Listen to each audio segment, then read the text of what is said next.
네, 시청자 여러분 안녕하십니까? 주말 뉴스 BGM원입니다. KT가 IPTV 서비스 올레TV를 지니TV로 이름을 바꿨습니다. 서비스도 싹 개편했습니다. 말 한마디면 모든 소원을 이뤄주는 이 알라딘 속의 지니처럼 이 고객이 원하는 콘텐츠를 척척 보여주는 미디어 서비스로 업그레이드했습니다. 박주영 기자입니다. 지니야, 가우스전자 찾아줘. 말 한마디에 관련 VOD, 방영 예정 채널 정보, OST, 유튜브 인기 영상 등 관련 콘텐츠가 쭉 나열됩니다. 라이브 방송을 보는 도중 전용 톡방에 입장하자 시청 중인 사용자들끼리 채팅도 가능합니다. KT가 미디어 포털 기능을 강화한 새 브랜드 지니TV를 선보였습니다. 집에서 가장 편한 거실에서 소파에 앉아 리모컨을 들고 TV를 켜시면 됩니다. 그 안에 다양한 콘텐츠, 다양한 플랫폼, 다양한 경험들이 모두 담겨져 있습니다. 13년 전에 대한민국 최초 IPTV를 연 KT가 오늘 이 자리에서 TV 경험의 미래를 선보이며 IPTV 2.0의 시대를 선언합니다. 지니TV에서는 라이브 방송 다시 보기 이외에도 다양한 기능을 한 번에 이용할 수 있습니다. 보통 OTT 서비스를 이용하기 위해서는 스마트 TV를 사용하거나 별도의 셋톱박스를 이용해야 했지만 지니TV는 스마트 TV가 아니어도 OTT 서비스를 한 화면에서 이용할 수 있는 겁니다. 아울러 영상 콘텐츠에 적합하도록 UI와 UX도 손봤습니다. 이번 서비스 개편의 핵심은 바로 미디어 포털인데요. 과거에는 텍스트 위주로 좌측에 배열되어 있었다면 이번에는 메뉴 상단에 이처럼 보기 쉽게 했고요. 유튜브나 넷플릭스와 같은 OTT 서비스의 접근성을 훨씬 더 높였습니다.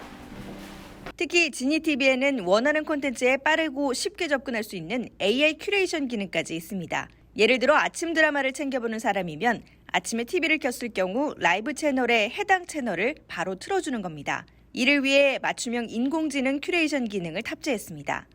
현재 KT IPTV는 900만 가입자를 가진 대한민국 1등 IPTV 사업자입니다. 하지만 스카이라이프, HCN을 합치면 한국의 1,300만 가구의 데이터를 가지고 있습니다. 이러한 1,300만 가구가 생산해내는 하루 데이터는 30억 개의 데이터를 가지고 있습니다. 이를 통해서 만 개의 테마와 장르 데이터를 구분해서 고객들한테 가장 맞게끔 맞춤형 AI 큐레이션을 제공할 수가 있습니다. 올레TV는 현재 가입자가 900만 명대인데요. KT는 지니TV로 빠른 시일 내에 1,000만 명을 달성하겠다는 목표입니다. 팍스경제TV 박주연입니다. 한국투자신탁운용이 경기 변동에도 장기적으로 안정적인 성과를 낼 수 있는 퇴직연금 펀드 상품을 선보였습니다. 이 투자자들의 생애 주기에 맞춰 최적화시켰다고 하는데요. 박현성 기자입니다. 한국투자신탁운용이 한국인의 생애 주기에 최적화된 연금 상품인 한국투자 TDF 알아서 ETF 포커스 펀드를 새로 선보였습니다. TDF는 가입자의 목표 은퇴 시기에 맞춰 주식과 위험자산, 채권 등 안전자산 비중을 조정해주는 자산 배분 펀드를 뜻합니다. 이 상품의 경우 상장 지수 펀드에 투자해 위험과 회전율, 비용 등을 낮췄고 장기 수익률은 극대화시켰습니다. 특히 투자자들이 은퇴 시점까지 지불해야 하는 비용을 최소화하기 위해 상대적으로 저비용 투자 수단인 ETF로 포트폴리오를 구성했습니다. 저희의 TDF 브랜드는 한국투자 TDF 알아서입니다. 알아서는 알아서 투자해준다는 얘기가 되겠고요. 이번에 상품은 ETF 포커스가 추가되어 있습니다. ETF 포커스라는 얘기는 포트폴리오를 ETF만으로 구성한다. 한국투자신탁운용은 국내 자산운용사 중 최초로 자산 배분의 원칙이 되는 자체 장기 자본 시장 가정을 도출했고 이를 활용해 분산 투자 효과를 극대화한 미국 성장주와 국내 채권의 조합을 만들었습니다. 글로벌 자산 배분 투자를 한다는 겁니다. 글로벌 자산 배분 투자를 하고 채권 등 각종 자산에 들어가기 때문에 그냥 단품으로 투자하는 것보다 훨씬 위험을 줄일 수 있는 것이 장점이라고 할 수가 있습니다. 한국투자신탁운용은 한국인의 생애 주기별 인적 자본 분석을 바탕으로 한국인에게 최적화된 자산 배분 곡선인 글라이드 패스를 직접 설계했습니다. 자체 개발한 글라이드 패스에는 한국인의 소득과 기대 수명 등 다양한 인구 통계 데이터와 장기 자본시장 가정 등이 반영됩니다. 리스크 관리는 물론 의사와 변호사 등 특수한 직군의 특성에 맞춰 글라이드 패스를 맞춤화시켰습니다. 한국투자신탁운용은 향후 국내 연금 시장이 더욱 급성장할 것으로 예상하며 관련 상품 라인업을 확대하고 장기 자산 배분 투자를 선도한다는 계획입니다. 박스경제TV 박현성입니다. 국내 반도체 기술력을 확인할 수 있는 세덱스 2022가 열렸습니다. 메모리 반도체뿐 아니라 시스템 반도체와 장비, 소재 등 이 반도체와 관련된 핵심 제품 등이 선보였습니다. 김하슬 기자가 현장 취재했습니다. 손톱만한 인공지능 메모리 칩부터 지문 인식으로 보안이 가능해진 카드까지 반도체를 활용한 미래 첨단 제품이 한자리에 모였습니다. 국내 유일의 반도체 전문 전시회인 세덱스 2022 현장입니다. 산업통상자원부가 주최하고 한국반도체산업협회가 주관하는 세덱스가 올해로 24회째를 맞았습니다. 역대 최대 규모로 스웨덴과 네덜란드 등 6개국 250여 기업이 참가했습니다. 2년여 동안 코로나 때문에 저희 전시회가 크게 규모가 성장하지는 못했습니다. 그러나 올해는 이제 작년 대비해서 한 50% 가까이 늘어난 지금 800부스 규모로 아주 크게 행사가 준비되어 있고요. 단순 반도체 전시를 넘어 시스템 반도체 기업 육성을 지원하는 부스도 진행됐습니다. 국내 중소 시스템 반도체 기업을 돕기 위한 겁니다. IP 기업들이 성장할 수 있도록 그 기업의 활성화를 위해서 노력하고 있고, 시제품 제작 지원이랑 창업 기업을 하나로 묶인 사업이라서 50억 정도 되고, IP뱅크 같은 경우는 30억 조금 넘게 있어요. 이외에도 특성화 고교생 투어, 반도체 관련 학술회의 등 일반 관객을 위한 장도 마련했습니다. 내년에는 1000부스까지 행사 규모를 키워 국내 유일의 반도체 전시 위상을 높이겠다는 계획입니다. 박스경제TV 김하슬입니다. 반도체 대전 세덱스 2022 현장을 함께 취재한 배석원 기자와 좀 더 자세한 이야기를 나눠보겠습니다. 자, 배 기자, 이 전시도 전시지만 첫날 진행된 이 기조연설, 이 부분에 대해서 보는 사람들이 상당히 관심을 많이 가졌죠? 네, 그렇습니다. 그 기조 연설에는 광노정 SK 하이닉스 대표이사가 무대에 올랐는데 이를 보려고 관중이 400명 넘게 몰렸습니다. 이 자리에서 곽 대표는 메모리 기술의 한계를 넘어서라는 주제로 발표하면서 오늘날 반도체 시장이 정말 어렵다면서 녹록지 않다고 진단했습니다. 지난 2년 동안은 공급난 이슈로 어려움을 겪었었는데 지금은 지정학적 리스크도 크고 인공지능 등 첨단 기술 등이 도입이 되면서 더 높은 반도체 성능 등을 요구받고 있는 상황이라고 했습니다. 곽 대표는 이 문제들을 풀어갈 해법으로 인재 육성과 기업 간 협력, ESG 이행 등 3가지 사항을 강조했는데요. 관련 발언 잠시 듣고 오겠습니다. 이 메모리 반도체는 보시는 것처럼 장비, 기술, 자본 다 이런 것들의 싸움이고 동시에 그 지식의 싸움인데, 사실 이 모든 것들을 다 아우르는 것은 사람이거든요. 결국은 인재가 장비도 다루고 기술도 발전시키고 투자도 결정하고 지식도 쌓고 하기 때문에 결국은 이 반도체는 인재 싸움이다라고 말씀드릴 수 있겠고요. 이런 것들을 극복하기 위해서는 콜래보레이션, ESG, 인재 이런 것들 세 꼭지가 중요하다고 보고 있습니다. 예, 이야기를 들어보면 이 반도체 미래는 결국 사람에 달려있다, 이렇게 요약이 되는 것 같습니다. 인재 양성과 관련해서 이 구체적인 구상안 밝힌 게 있습니까?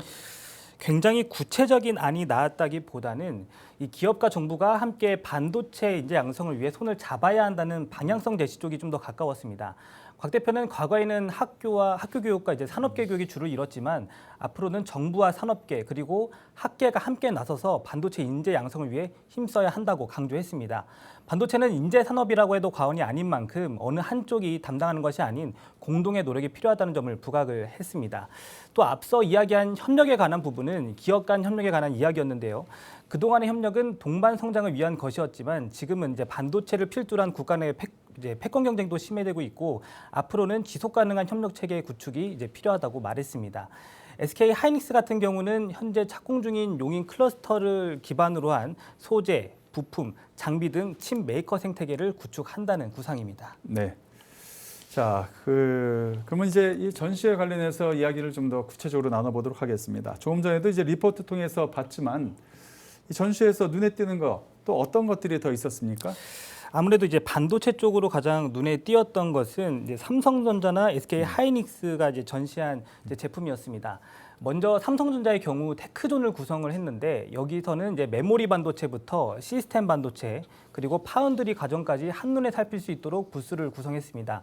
자율 주행 차량에 들어가는 상황 인식 반도체도 있었고요. 외장하드에 들어가는 반도체, 그리고 내 지문이 인증이 돼야 카드 결제가 가능한 보안 솔루션용 반도체도 살펴볼 수 있었습니다. 또 우리가 매일 손에 쥐고 있는 이 핸드폰 모바일 이미지 센서 반도체도 확인할 수 있었는데 이 중에는 양산을 앞둔 2억 화소 제품도 있었고요. 올해 초에 출시한 갤럭시 S22에 탑재된 5천만 화소 제품도 확인할 수 있었습니다. 이 반도체를 보면 굉장히 정말 작습니다. 손톱만한 크기 정도인데 영상으로 잠시 보시겠습니다. 이 세 가지는 다 모바일 이미지 센서라고 핸드폰의 이 카메라에 들어가는 조그만 이미지 센서 반도체인데요. 이 큰 거는 패키지고 이 안에 보시면 약간 무지개 빛나는 요게 바로 이미지 센서 반도체예요. 또 고객사가 주문한 시점부터 반도체가 만들어지는 과정을 소개한 코너도 눈길을 끌었고요. 이외에도 다소 어려울 수 있는 반도체를 좀 더 친근하게 이해할 수 있도록 삼성전자 직무별 영상도 현장에서 확인할 수 있었습니다. 반도체를 잘 몰라도 우리가 일상에서 반도체가 어떻게 활용되고 앞으로는 어떻게 기술이 발전하겠구나 하는 것들을 좀 느낄 수 있는 부스가 아니었나 이런 생각이 좀 들었습니다. 네. 자, 그러면 이제 그 삼성전자와 또 양대 산맥이죠. SK 하이닉스. 그 부스에서는 또 어떤 것들이 이렇게 전시가 됐습니까? SK 하이닉스는 이제 주력 제품인 다양한 메모리 반도체를 소개를 했는데요. 먼저 부스 구성에 대한 관계자 멘트를 준비했습니다. 먼저 보고 오시죠. 네. SK하이닉스의 이번 전시는 메타버스랑 AI, 그리고 빅데이터, 그리고 자율주행, 그리고 차세대 네트워크 등 미래 산업에 쓰이는 메모리 반도체 기술 등을 다 구성해가지고 테크놀로지 존과 ESG 존, 그리고 커뮤니케이션 존, 휴먼 리소스 존 해서 4가지 존으로 구성했습니다. 네, 방금 들으신 것처럼 4개 존으로 구성이 되어 있었습니다. 딱 정확하게 4등분해서 전시를 소개했다기보다는 일부 공간을 제외하고는 주로 미래 첨단 산업 분야에 활용될 메모리 반도체를 확인할 수 있었고요. 가령 슈퍼컴퓨터 등에 활용되는 초고속 D램인 HBM 제품이라던가 메모리 반도체지만 CPU처럼 연상 기능을 갖춘 PIM 반도체 등 다양한 제품을 전시했습니다. 또 SK텔레콤과 SK하이닉스가 협력해서 개발한 데이터 센터에 들어가는 특화된 반도체도 전시했는데요. 2년 전쯤 개발한 AI 반도체 사이폰이라는 제품이었는데 전력은 65W 수준을 사용하는데 내년 2분기쯤에는 동일 전력 수준에서 데이터 처리 속도는 현재보다 4배 이상 향상된 제품으로 출시할 계획이라는 설명도 들을 수 있었습니다. 이외에도 메타버스 등 고성능 데이터 처리가 중요한 이제 고성능 D램이나 이미지 센서 반도체로 이제 해상도의 차이를 느낄 수 있도록 보여주는 공간도 마련돼 있어서 이제 좀 눈길을 끌었고요. 또 ESG 존에서는 SK 하이닉스가 이제 고객사와 이해 당사자들이 요구하는 이제 기준을 맞추기 위해서 온실가스 배출량 감축 성과나 사회공헌 실적 등도 함께 소개하는 SK 하이닉스의 면면을 좀 확인할 수 있는 부스였습니다. 또 부스 한켠에는 이제 서강대와 고려대, 한양대 등 반도체 공학과를 소개하는 공간도 마련해서 SK 하이닉스와 연계된 대학은 어떤 곳들이 있는지 확인할 수도 있었습니다. 네. 어떤 뭐 이제 그 제품 판매를 위한 뭐 기업과 기업 간의 어떤 그런 전시회 이것을 넘어서 학생들이라든지 아니면 이제 어린 자녀분들도 이제 미래에 이제 이런 공부하고자 원하는 그런 학생 어린 자녀들 많이 볼 수 있는 그런 전시회가 아니었나. 이제 전시회도 많이 달라지는 그런 느낌도 많이 드네요. 예. 자, 지금까지 배석원 기자였습니다. 수고하셨습니다.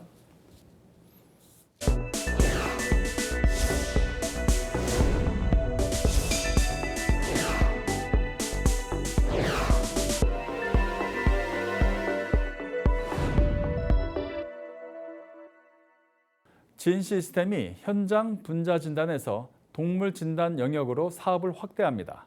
진 시스템의 서유진 대표를 김효성 기자가 만났습니다. 비주 초대석입니다. 사람과 동물, 더 나아가 각 산업에서 신속 현장 진단을 목표하고 있는 기업 진 시스템.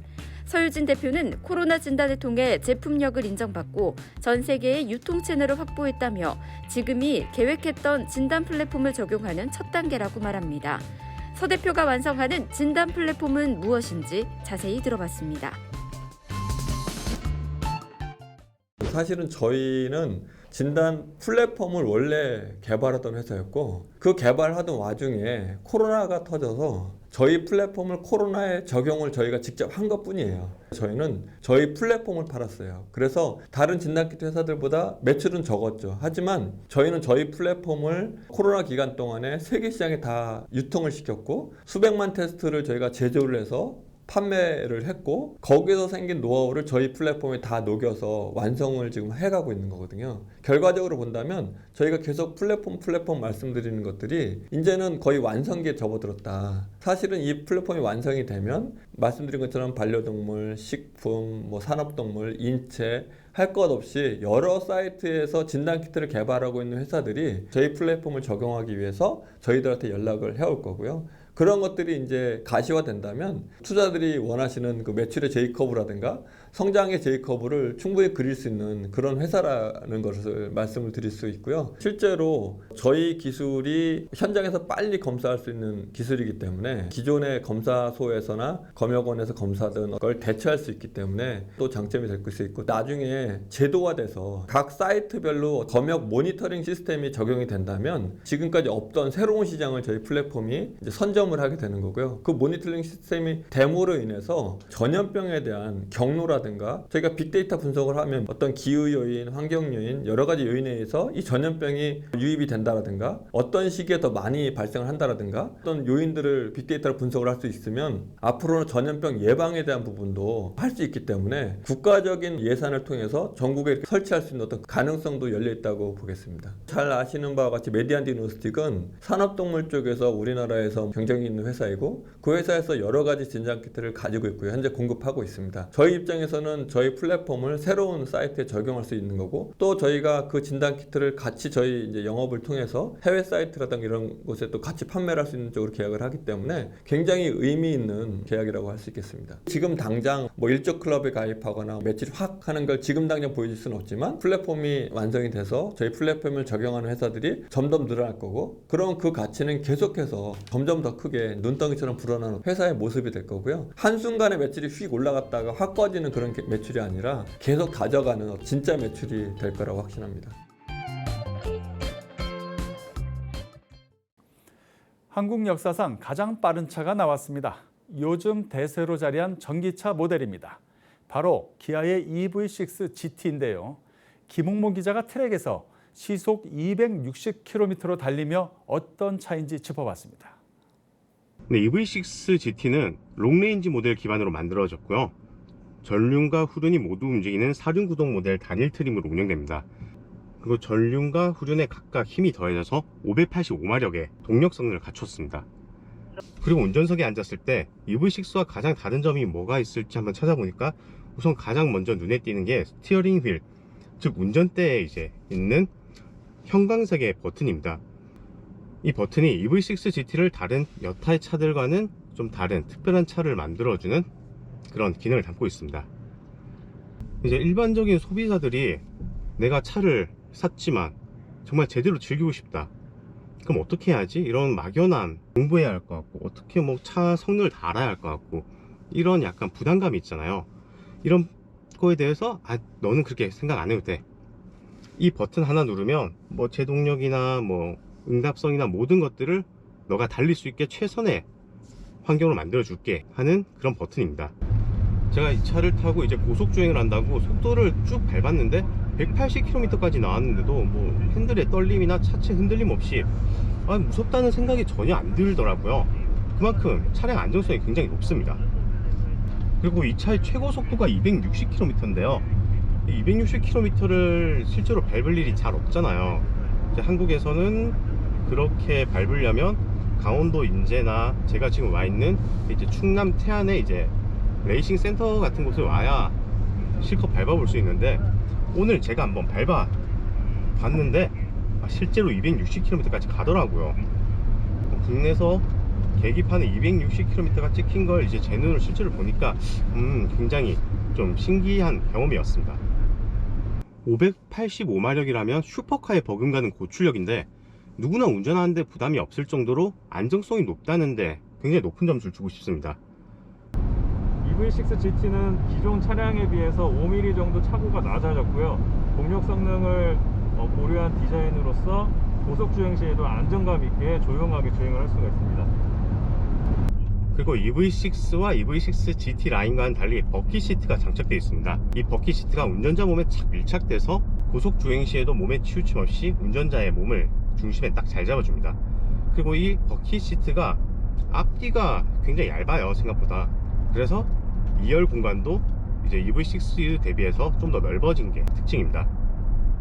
얼마 전에 서울에서 e포뮬러라고 전기차 레이싱 대회가 열렸었는데요. 그 대회는 이제 전기차 레이싱 모델만 가지고 서로 경쟁하는 그런 대회예요. 이제 거기서는 당연히 이제 고성능 전기차들이 경합을 벌이는데, 레이싱을 전기차로 한다, 이건 아직 뭐 그들만의 세상이고, 양산화까지는 아직 시간이 좀 걸릴 거라고 생각했는데 EV6 GT가 이제 그 새로운 시대를 열었네요. EV6 GT를 시작으로 다른 전기차에서도 GT 모델을 선보일 거라고 현대차 그룹이 밝히기도 했습니다. 그리고 개인적으로 전기차에 이제 윙 하는 약간 모기 소리 같은 고주파음이 저는 좀 취향상 별로였거든요. 근데 GT 모드 상태에서 트랙 위에서 고속 주행할 때 들리는 이 소리는 또 이제 EV6 GT만의 새로운 감성을 더해주네요. 국내 완성차 업체 중에선 유일하게 순수 전기차를 양산하고, 미국에선 테슬라 에어 9%의 점유율로 판매 2위를 달리고 있는 현대차 그룹이죠. 선제적인 기술 개발을 통해서 단순한 순수 전기차가 아니라 EV6가 나온 지 얼마 되지도 않았는데 EV6 GT라는 원 없이 달릴 수 있는 레이싱 모델까지 출시하네요. 지금까지 팍스경제TV의 김홍모였습니다. GS건설의 사내벤처 1호 기업이죠. 인디드랩이 프롭테크 서비스 스택 앱을 선보였습니다. 참 말이 어렵죠. 이 세대별로 아파트 실제 조망권과 일조량을 확인할 수 있는 것이 특징입니다. 이정헌 기자가 인디드랩 정요한 대표를 만났습니다. 한국의 대표 주거시설로 자리 잡은 아파트. 전국 곳곳이 아파트 단지로 변하면서 부작용도 생기고 있는데요. 바로 조망과 일조권 침해로 인한 분쟁입니다. 이런 상황에서 GS건설 사내벤처로 시작한 인디드랩이 일조시간, 일사량, 조망, 소음 등 세대별 정밀한 환경 데이터를 제공하는 모바일 앱 스택을 내놔 주목을 받고 있습니다. 인디드랩과 스택의 이야기, 지금부터 시작합니다. 저희 인디드랩은 주거 공간에 대한 유익한 데이터와 혁신적인 디자인을 연구하는 기업이고요. GS건설 최초의 사내벤처로 시작을 해서 올 초에 분사해서 지금 스택이라는 모바일 어플리케이션을 개발하고 있는 회사입니다. 스택은 지금 부동산 시장에 특히 아파트에서 겪고 있는 그 소비자들의 문제를 해결하고자 하는 목적으로 만들었고요. GS건설에 재직할 당시에 기술연구소에서 한 13년간 일을 했었고요. 아파트 배치 계획에 대한 최적화 혹은 정량적인 분석, 이런 연구들을 바탕으로 만들게 됐던 거고요. 데이터들은 뭐 일조 시간이라든지 일사량이라든지 태양광 발전의 매력도, 뭐 소음, 공기질까지도 분석을 해서 제공을 하고 있습니다. GS건설에서는 서로 간에 유연하지 않은 부분들이 있을 수 있었지만 최대한 그 창업하는 저희 팀을 이제 배려해 주시려고 노력을 해 주셨고, 그런 부분들이 결과적으로 독립분사해서 이렇게 서비스까지 이제 출시하게끔 이어져 왔던 거고요. 저희는 그 GS라는 타이틀이 이제 있음으로 인해서 근거 없이 나온 서비스는 아니구나 인식이 되고 있는 것 같아요. 동남아나 일부 고밀화된 지역에서 아파트 환경을 중심으로 글로벌 진출도 생각을 하고 있고, 기존의 이제 GS건설에서 구축한 글로벌 네트워크를 바탕으로 해외 진출을 하려고 지금 준비도 하고 있습니다. 세계 3대 로봇 전시회 중 하나인 로보월드가 한 달 앞으로 다가왔습니다. 우리나라에서 열리는데요. 특히 올해는 참가 기업과 행사 규모도 키워서 K로봇의 위상을 높이겠다는 계획입니다. 배석원 기자입니다. 2022 로보월드 전시가 한 달 앞으로 다가왔습니다. 로봇 축제로 불리는 로보월드는 일본 국제 로봇전과 중국 상해 로봇전과 함께 세계 3대 로봇 전시로 꼽힙니다. 로보월드는 산업통상자원부가 주최하고 한국로봇산업협회 등이 주관하는 행사로 올해로 17회째를 맞습니다. 행사를 한 달을 앞두고 주관사가 기자들을 초청해 올해 행사 추진 계획을 설명했습니다.